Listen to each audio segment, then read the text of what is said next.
Agent जो होता है मुदस्सिर साहब, उसको वैसे किन मुश्किलात का सामना पड़ता है? देखें, सबसे पहले तो मैं अल्लाह ताला का शुक्र अदा करूँगा और अल्हम्दुलिल्लाह भी कहूँगा कि अल्लाह का एहसान है कि एक स्टेट एजेंट अगर अच्छा काम करे पाकिस्तान की किसी भी कोने में, तो वो उस पर अल्लाह का बड़ा फजल है और अल्लाह ताला रोज़ी भी देता है। हम इस काबिल नहीं है, अल्लाह ताला हमें जितना नवाजता है, जब रोज़ी देने पे आता है अल्लाह ताला, हमारी कोई समझें लिमिट नहीं है और जितना काम करना चाहें, जितना करना चाहें, हक और हलाल रोज़ी कमाना चाहें, अल्लाह ताला गैब से मदद करता है। आपकी नीयत साफ़ होनी चाहिए, आपके इरादे अच्छे होने चाहिए, आप किसी को धोखा ना दें, किसी से गलत बयानी ना करें, तो आपको अल्लाह ताला बरकत लाजिम देगा। तो इसमें तो मैं कहूँगा कि इंशाल्लाह मुश्किलात तो नहीं है, आसानियाँ ही आसानियाँ हैं, लेकिन आपकी नीयत पे डिपेंड करता है। लेकिन नहीं, अभी आपने बात की ना कि जो कमीशन आता है लैंडलॉर्ड का हो गया या किराएदार का हो गया, तो समटाइम्स कभी ऐसा होता है कि वो आपस में अपनी कोऑर्डिनेशन कर लेते हैं और जो एजेंट होता है वो बेचारा साइड पे हो जाता है, इससे भी तो उसको लॉस पड़ता होगा ना, कि कनेक्ट करवाने वाला तो वो एजेंट ही है ना। बिल्कुल ऐसा होता है। देखें, वही बात आ जाती है दोबारा कि हम कोई प्रोडक्ट सेल नहीं कर रहे हैं, हम बेसिकली हम एक चीज़ है, हम अपने साथ जब क्लाइंट को किसी घर में लाके खड़ा कर देते हैं तो हमारी प्राइवेसी ख़त्म हो जाती है उस वक्त।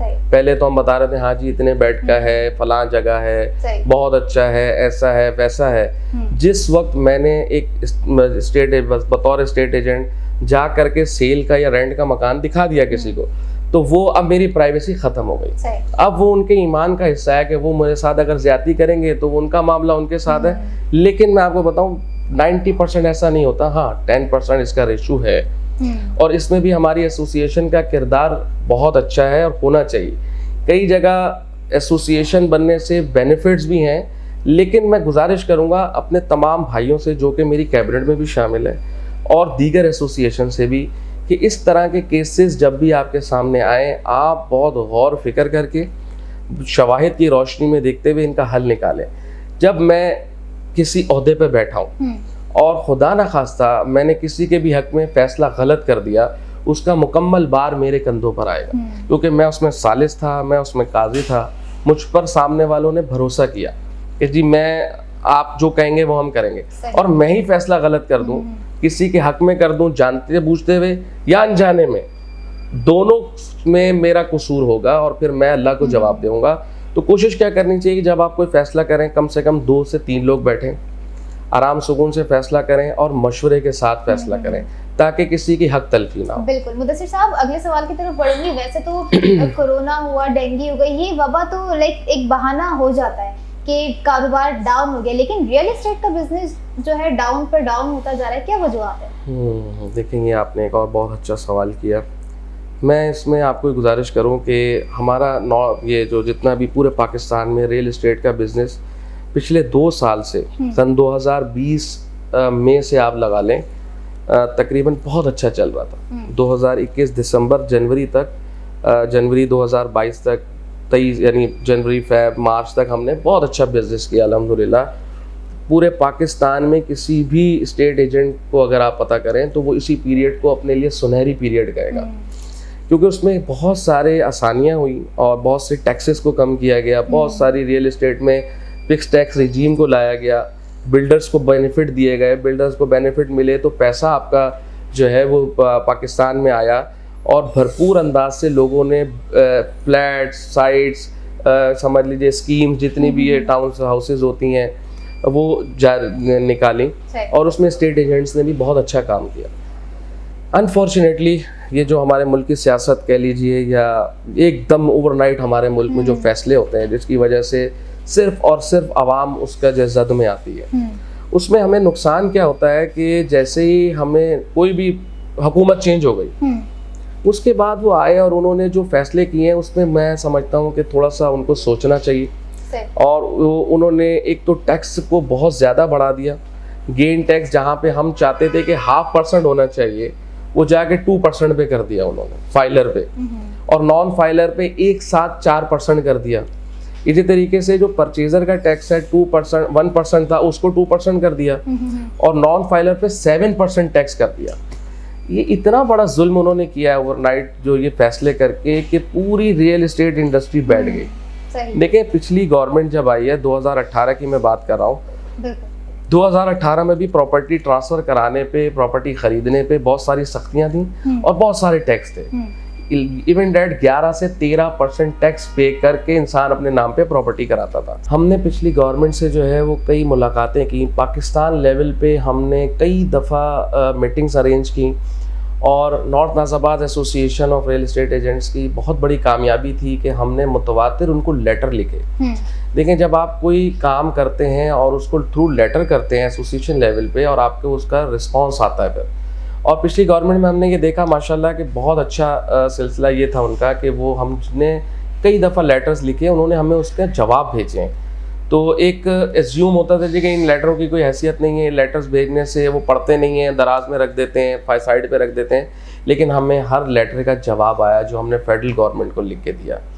उसमें मेरा एक अज़म था या एम था कि ये CVT टैक्स नहीं होना चाहिए। उसकी बुनियादी वजूहत थी बहुत सारी कि जब एक सिंध गवर्नमेंट हमारी जो DC वैल्यू है, उन्होंने अपनी वैल्यूएशन को एक दफ़ा में इतना बढ़ा दिया, 300% उन्होंने उसको बढ़ा दिया है। तो फिर उस पर जो पूरी दुनिया इंटरनेशनली लेवल पे 1% सूबाई टैक्स लेती है, 1% फेडरल लेता है, तो वही होना चाहिए। हमने इस पर बहुत मेहनत की और बहुत अल्हम्दुलिल्लाह कोशिश की, तो वो 1% फेडरल, 1% सिंध गवर्नमेंट पे वो अल्हम्दुलिल्लाह आके टैक्स रुक गए। इसमें हमें तकरीबन 1.5-2 साल लगे गए पिछली गवर्नमेंट को इस बात पर राज़ी करने पर, और अल्हम्दुलिल्लाह पिछली गवर्नमेंट के 1 साल रहा जिसमें 2020 से 2021 और 21 एंड में टोटल 2% टैक्स था परचेजर पे, नाम कराने पे। अब फिर वही अगर नॉन फाइलर अपने, अब आज क्या है, नॉन फाइलर आज अगर अपने नाम पे कोई प्रॉपर्टी लेता है फिर से 10 से 11% टैक्स हो गया। अब जब 10-11% आपको टैक्स देना है, आपको सारी चीज़ों की वजाहत देनी है, फिर परेशानी, तो लोग बैक हो जाते हैं, पीछे हट जाते हैं, फिर परचेजिंग नहीं कर रहे होते। इस वजह से हमारे बिजनेस पे बहुत ज़्यादा फ़र्क आया। ये तो आपने बता दिया कि ये मसाइल हैं, ये वजूहात हैं, ये चीज़ें, लेकिन इसका सॉल्यूशन क्या है? मैं आपसे जानना चाहूँगी कि सॉल्यूशन भी आप ही। सॉल्यूशन क्या है इसका? देखें, सॉल्यूशन ये है कि जब भी गवर्नमेंट को मैं गुजारिश करूँगा, हमारे जितने पाकिस्तान गवर्नमेंट है, हुकूमत वक्त जब भी आएँ, जब भी बैठें, किसी भी डिपार्टमेंट में आप कोई रूल, कोई रेगुलेशन, कुछ चेंजेस करना चाहें, मैं खुदारा दरख्वास्त करूँगा अपनी हुकूमत से कि वो जो एलिजिबल लोग हैं, जो प्रैक्टिकल लोग हैं, जो कंसर्न्स हैं, उनको आप ज़रूर उस मीटिंग्स में रखें। आप अगर कुछ भी लोग बैठ के किसी भी हवाले से कोई भी फ़ैसला कर लेते हैं और स्टेक होल्डर्स को पता ही नहीं कि आप क्या कर रहे हैं, कैसे कर रहे हैं, तो हम कैसे एक्सेप्ट करेंगे उसको? जब आप स्टेक होल्डर्स को साथ रखेंगे, मैं नहीं कहता कि आप इनको साथ रखें, आप उनको साथ रखें, मुझे साथ रखें। हमारी अल्हम्दुलिल्लाह एसोसिएशंस का एक अल्हम्दुलिल्लाह ग्राफ है, रूट लेवल से लेके हाई प्रोफाइल तक हमारी एसोसिएशन का एक सिलसिला है। इलाकाई एसोसिएशन अलग है, शहरी एसोसिएशन अलग है, सूबाई एसोसिएशन अल्हम्दुलिल्लाह हमारी अलग है, और फिर फेडरल की बुनियाद पे हमारी एसोसिएशन अलग है। तो 4 हमने अपने डिपार्टमेंट रखे हुए हैं। आप हमसे बताइए कि आपको हमारे साथ बैठना है, हम बेलॉस आपके साथ बैठेंगे, इस मुल्क की खिदमत करने के लिए बैठेंगे। हम कोशिश करेंगे कि इस मुल्क में रेवेन्यू जनरेट हो। हम वो स्टेट एजेंट वो लोग होते हैं जो बाहर का सरमाया, बाहर का पैसा लोगों से यहाँ मंगवाते हैं। जितने पाकिस्तानी हैं जो बाहर बैठे हैं वो अपना पैसा यहाँ भेजते हैं। जब मार्केट अच्छी होती है, बिजनेस चल रहा होता है, हम सबके अल्हम्दुलिल्लाह कई क्लाइंट्स बाहर बैठे हैं, हम उनको फ़ोन कॉल करते हैं, वो हमारे भरोसे पे, वो अल्लाह माफ़ करे, मैं ये नहीं कहता कि वो हम बहुत कोई हीरा मोती लगे, पाकिस्तान में हम बैठे हैं, वो भी पाकिस्तानी हैं, इस मुल्क की मोहब्बत में वो इस मुल्क में इन्वेस्टमेंट करते हैं। जब आप उनके ऊपर सख्तियाँ कर देंगे, उनको नॉन फाइलर डिक्लेयर करके उन पर 7% टैक्स लगा देंगे, वो कहाँ से प्रॉपर्टी लेंगे?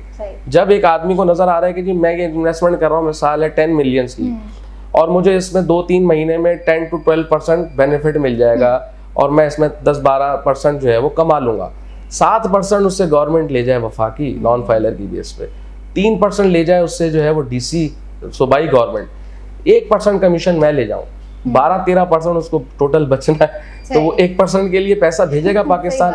आपने कैसे फैसला करते हैं? ये मैं तो अपनी हुकूमत से ये सवाल कर रहा हूँ, मुझे बताइए कि आप ये फैसले कैसे करते हैं?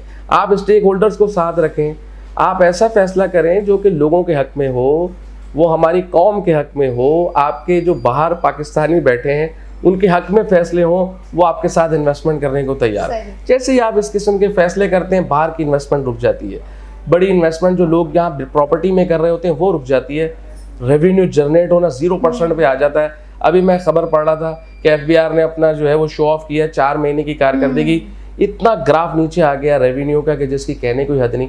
फैसला किसने गलत किया? गवर्नमेंट ने, उन लोगों ने जो वहाँ बगैर स्टेक होल्डर्स के बैठे। तो ये अफसोस की बात है, ये दुख की बात है। हम कभी भी नहीं चाहेंगे हमारे मुल्क को नुकसान हो, हमें फायदा हो, हमारे मुल्क को फायदा ना हो, ऐसा कैसे हो सकता है? हम पहले चाहेंगे हमारे मुल्क को फायदा हो तो हमें भी फायदा हो। तो इसको स्टेक होल्डर्स को बिठाएं, चाहे कोई भी बिजनेस हो, कोई भी फर्म हो, आप कोई रेगुलेशन बनाएं, कोई रूल्स बनाएं, कोई भी नई उसमें तरमीम लेकर आए, स्टेक होल्डर्स को अपने साथ शामिल जरूर करें।